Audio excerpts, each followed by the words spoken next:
दोस्तों फेड के लिए मल्टीपल डेटा आने वाला है और आपको पता है जब फेड के लिए, आरबीआई के लिए और देखिएगा बैंक ऑफ इंग्लैंड के लिए और ईसीबी के लिए आपको पता है कि डेटा आने वाला होता है तो पूरे मार्केट के लिए इंपॉर्टेंट होता है, जो कि डॉलर पे असर पड़ता है, बॉन्ड पे असर पड़ता है, देन स्टॉक मार्केट पे असर पड़ता है, क्रिप्टो मार्केट पे असर पड़ता है, गोल्ड पे असर पड़ता है। तो आपको पता है यहाँ पे 10 की फैक्टर आपको बताए जाने, 10 की फैक्टर, लेकिन 10 की फैक्टर नहीं यहाँ पे डिस्कस कर रहे हैं। आपके जो फैक्टर्स होंगे वो केवल देखिएगा 2 से 4 होंगे।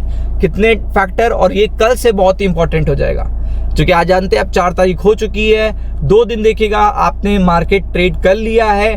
अब आपको पता है कल के बाद से केवल 2 दिन बचेंगे, तो इसलिए आपको अपकमिंग 3 डेज के पूरे अपडेट्स पता होने चाहिए कि कौन कौन से बड़े इवेंट, कौन कौन सी बड़ी इंफॉर्मेशन किस किस देश से और कब कब आनी है, कितना कितना इम्पैक्ट पड़ेगा, सब कुछ बताएंगे इस पर्टिकुलर वीडियो में। वीडियो के अंत तक बने रहिएगा। तो आप देखते हैं सबसे पहले आपको पता है ग्लोबल मार्केट का डेटा।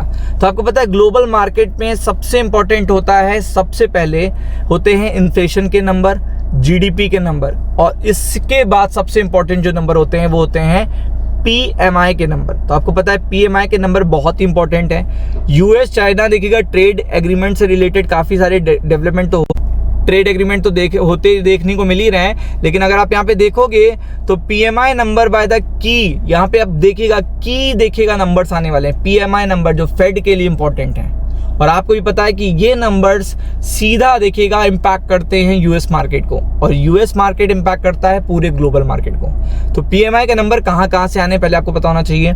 आने हैं यूएस से, चाइना से, जापान से, यूके से। तो यहाँ पे असर पड़ेगा 12 बजे, यहाँ पे पड़ेगा 9 बजे, यहाँ पे पड़ेगा 9 बजे, और यहाँ पे पड़ेगा देखिएगा लाइव मार्केट में। ये देखिए, चूंकि डाउ फ्यूचर्स ट्रेड होते रहते हैं, तो आप समझ लो कितने इंपॉर्टेंट नंबर हैं, क्योंकि ये नंबर आपको बताया रेट कट के बाद सबसे इंपॉर्टेंट नंबर है। क्योंकि फेड ने रेट कट कर दिया है, उसके बाद अगर आप देखोगे तो ये नंबर सबसे इंपॉर्टेंट है। तो इस पॉइंट ऑफ व्यू से देखिएगा स्टॉक मार्केट के लिए काफ़ी अच्छी अपडेट्स आ सकती हैं। फर्दर देखिएगा मिनट्स भी आ रहे हैं किसके, बैंक ऑफ जापान के। Last bar bank of Japan आया था तो बहुत अच्छी देखिएगा तेजी देखने को मिली थी जापान के मार्केट में, और जिसका गिफ्ट निफ्टी पे असर पड़ता है 9 बजे से पहले। तो आपको पता है इनके मिनट्स भी बहुत इंपॉर्टेंट हैं, और आपको पता है कि स्टॉक मार्केट के लिए गुड न्यूज़ ला सकते हैं। फिर आप देख सकते हो यूरोप का रिटेल सेल्स का डेटा भी बहुत इंपॉर्टेंट है। चाइना के इन्फ्लेशन के नंबर भी कितने ज़्यादा इंपॉर्टेंट है ये आपको पता है। तो यहाँ पे चलिए डायरेक्ट ही चलते हैं, पहले देखते हैं कि आपके काम का क्या है यहाँ पे। तो आपके काम का सबसे इंपॉर्टेंट है, आपको पहले पता होना चाहिए, आपके काम का सबसे इंपॉर्टेंट है पहले तो जापान।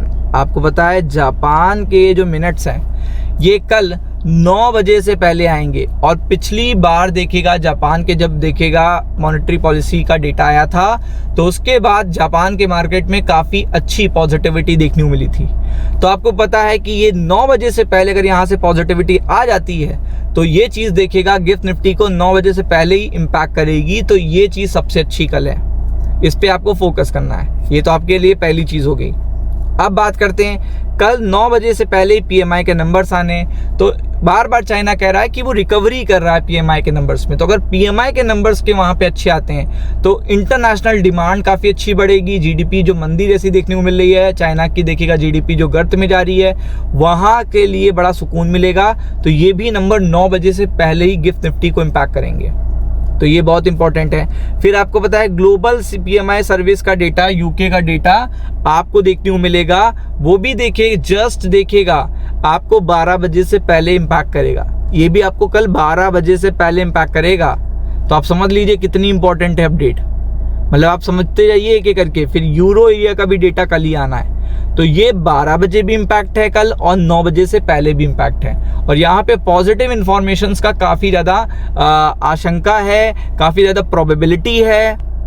इसके अलावा अगर आप देखोगे तो आप देख सकते हो कि यहाँ पे डेटा आना है इंटरेस्ट रेट डिसीजन का। उसके बाद थर्सडे को आप देख सकते हो S&P ग्लोबल का जापान का डेटा आना है थर्सडे को, बहुत इंपॉर्टेंट है। पीएमआई के नंबर्स आने यूरो एरिया में थर्सडे को, बहुत इंपॉर्टेंट है। इन्फ्लेशन के नंबर चाइना के बहुत ही इंपॉर्टेंट हैं। फिर आपको पता है यहाँ पे अमेरिका के इन्फ्लेशन के नंबर बहुत ही इंपॉर्टेंट हैं, और जॉब कट्स के नंबर बहुत ही इंपॉर्टेंट हैं, और ये ट्रेजरी फंडिंग के डेटा भी बहुत ही इंपॉर्टेंट है। तो मतलब ये सारे डेटा देखिएगा अगर बेटर देखने को मिलते हैं, जैसा कि देखिएगा एक्सपेक्टेशन है, प्रोबेबिलिटी और पोल्स यही बता रहे हैं, तो आप समझ सकते हो कि स्टॉक मार्केट कल इन पे रिएक्ट करेगा, परसों भी इन पे रिएक्ट करेगा और देखिएगा फ्राइडे को भी रिएक्ट करेगा। तो be prepared for it. Ram Ram.